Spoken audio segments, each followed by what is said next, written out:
continuing here. So, last week I was talking about the ways I've stumbled upon that women are better than men. And, we're still equal. Don't get me wrong. It's just that I like to point out these things because you don't hear anybody else pointing these things out typically. And they're generalizations, but generalizations are fair in the context because you can point to statistics and facts to prove it out. But men have their good aspects too. We are a normal guy is he displays gallantry. That he understands the concept of women and children off the sinking ship first. So men have their very strong good sides.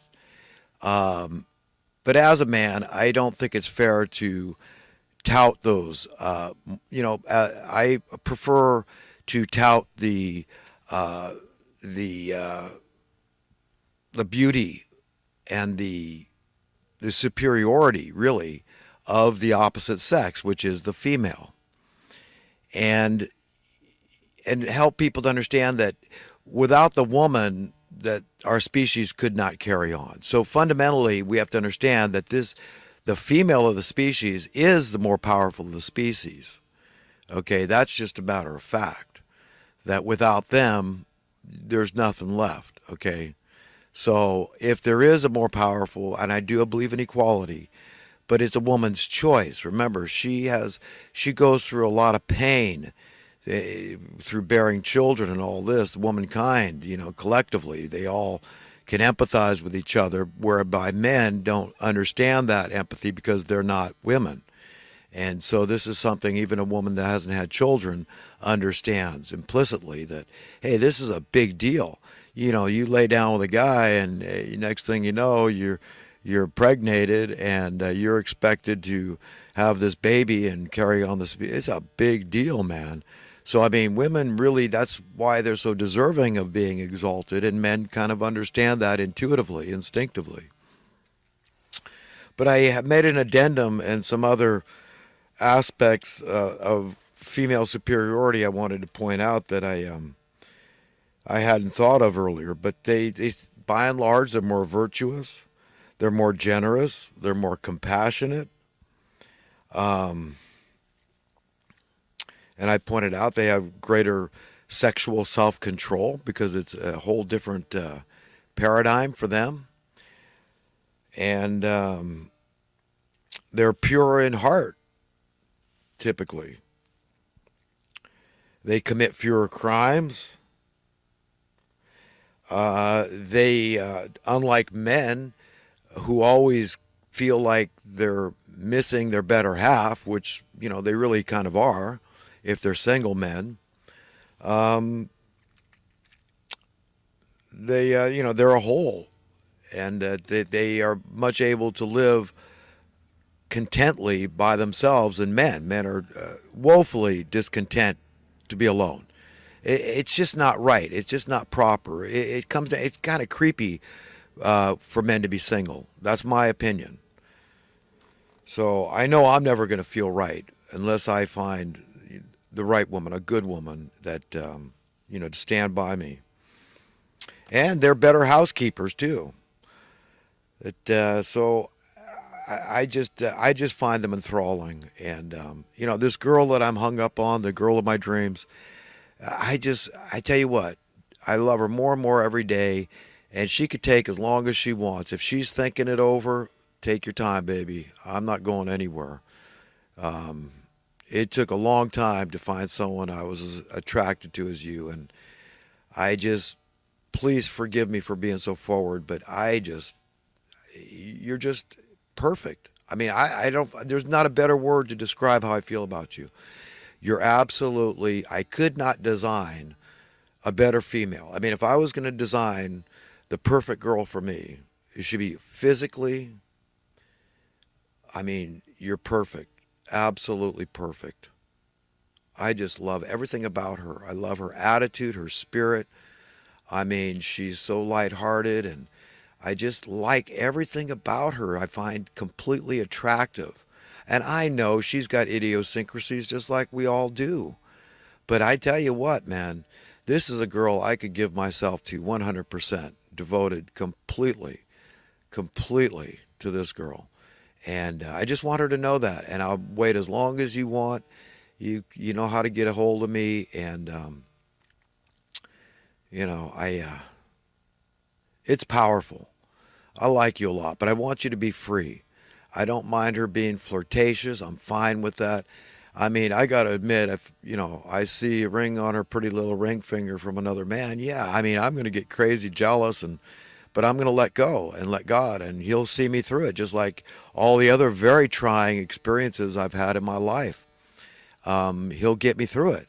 So I don't want any kind of pity relationship, but I need you to know that God's got to be first in your life, and I'm putting God first in my life.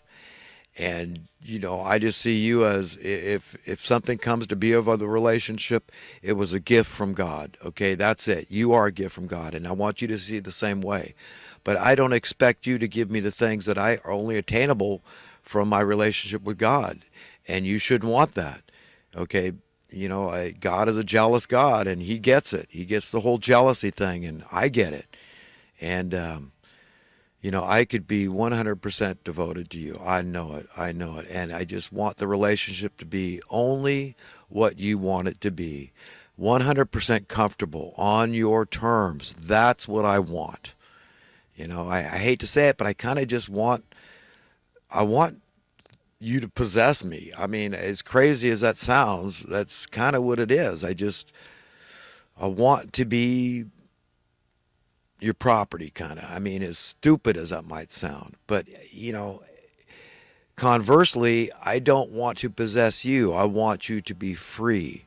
Only I want you to come back to me. I mean, when it comes to those deep down emotional needs that you might have, physical needs that you might have, I just want you to come to me for those. And above all, God first, okay? Because I don't want to make God jealous. And I just can't give you those things that only He can. But I really sense that this is a holy woman. God would not let me be this attracted to this gal unless she's already given her life to Him. I believe that. I don't know that to be a fact, but I'm pretty darn certain that I can trust my instincts. My intuition is right to a degree, at least to that degree, to know this is a lady I can give myself to wholly, completely, and be very glad for all the changes, the positive changes that come into my life because of it. I mean, it's just a huge departure from the life I've been living for a long, long, long, long time. I could see huge positive changes. Just open up a glorious world of godly delights. Okay, that's what I see, to be able to hold her in my arms. Okay, that's all I want. It's pure puppy love. I want her to be able to allow me to be the puppy dog among men that I know I am, that I really want to be. I want to be like the nicest guy in the world. I don't want there to be a nicer man, a happier man on the face of the earth. Okay, and that's it. That's all I got. I just would just love to, and there's no hurry. Again, like I said, there's just take your all the time you want, meet all the men you want. But I tell you what, I really don't believe you're going to find one that's going to be more smitten by you than me. I couldn't be more smitten. I absolutely adore you. I find you absolutely, completely delightful. And I know I could be 100% content with you. Okay? And it's just pure puppy love. That's all I have. That's it, man. That's what I want. I just will never hurt you in any way. It's beyond my ability to imagine hurting you in any way, intentionally or unintentionally.